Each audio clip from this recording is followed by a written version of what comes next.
Moi, j'ai un principe, je préfère être le dernier à donner une information que d'être à donner une information vraie que d'être le premier à donner une information fausse. Je me suis imposé cela comme principe et ça fait qu'à des moments, des sujets, ça peut durer. Sally le sait parce que je travaille le plus souvent avec lui. Euh, je suis très méthodique dans tout ce que je fais. C'est vrai qu'à des moments, je réfléchis sur des sujets. Il y a des moments également, hein, vous êtes contacté par des gens pour vous confier des sujets. Mais peut-être ce qui fait la différence, c'est que malgré tous les sujets que je traite, parfois les gens s'inquiètent pour moi. La dernière fois, je disais à un ami que les gens s'inquiètent pour moi, mais je me demande, est-ce que moi-même je m'inquiète autant, autant, autant pour moi? J'ai un ami qui est rédacteur en chef d'un média, d'une chaîne internationale. J'ai travaillé une fois sur un sujet, je vais pas revenir sur le sujet pour ne pas me créer encore d'autres ennuis. Je lui dis après, quand j'ai vu le truc, je me disais que les heures qui allaient suivre, on allait t'arrêter. Mais bon, si tu n'as pas eu d'ennui, ça veut dire que tu as vraiment travaillé. Et je pense que là, c'est vraiment ma particularité parce que je ne me laisse pas emporter par, par tout ce qui est sensationnel. Je ne me laisse pas du tout emporter. Et après, euh, je pense qu'il est important de développer l'esprit critique. Contrairement, par exemple, c'est pas pour jeter de l'anathème sur des confrères. Je constate le plus souvent que l'on s'empresse le plus souvent sur des sujets, notamment pour euh, des journalistes d'investigation. Ah oui, tout de suite, on a un sujet et le lendemain, à l'antenne ou dans les médias, vous retrouvez le truc. Parfois, tu trouves qu'il y a des failles parce que les gens ne se posent pas souvent la question, celui qui me donne l'information, tu vois, pourquoi il me donne cette information? Est-ce qu'il n'y a pas des intérêts qui sont en jeu?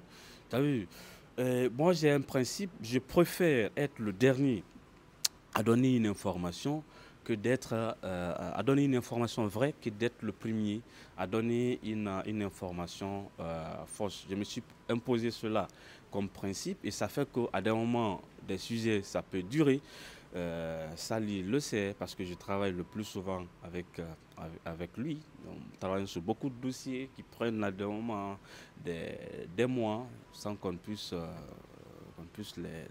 les publier. Et pour moi, c'est cela vraiment le fondement du journalisme. Et euh, je m'efforce autant que possible, n'est-ce pas, à, à ne pas trop aller vers l'opinion. C'est la question que beaucoup de personnes me posent.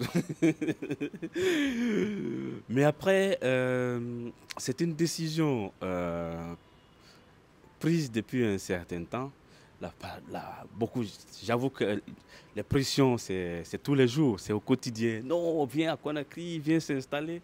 Mais mon conseiller, Monsieur Sali, voilà quelqu'un, un dictateur qui, qui, qui, qui s'est toujours opposé, hein. Voilà, qui s'est toujours opposé parce qu'il m'a fait toujours comprendre, et ça depuis, parce que j'ai oublié de dire que nous sommes connus, hein, à Kababachir, parce qu'il travaillait également là, et depuis là, nous avons développé une amitié vraiment solide. Donc, tout ce que je fais, c'est vraiment un concert avec lui. Après, tous les jours, chaque fois que je propose des idées comme ça, après il me dit non, écoute, on peut rester à l'intérieur et avoir un impact. Et au fil du temps, j'ai vraiment compris que c'était vraiment une réalité certaine. Mais comment tu fais? Comment tu fais?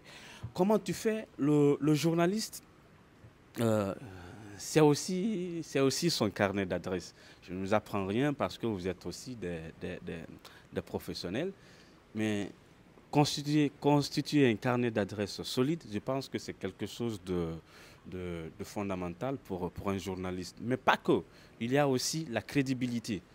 Et je pense qu'au fil du temps, j'ai réussi à construire euh, cette crédibilité-là, hein, avec des sources donc, qui n'hésitent pas à des moments à vous contacter pour des sujets.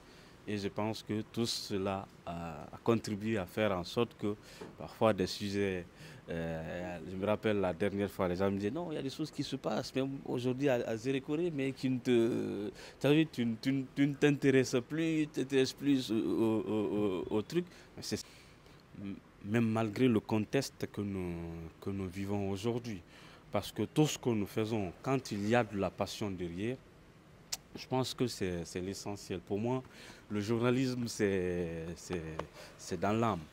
Même si demain, parce qu'on ne peut jamais dire jamais, même si demain, euh, je dois changer de profession, ça serait momentanément. Parce que le journalisme, ça devient, ça reste vraiment mon métier de cœur.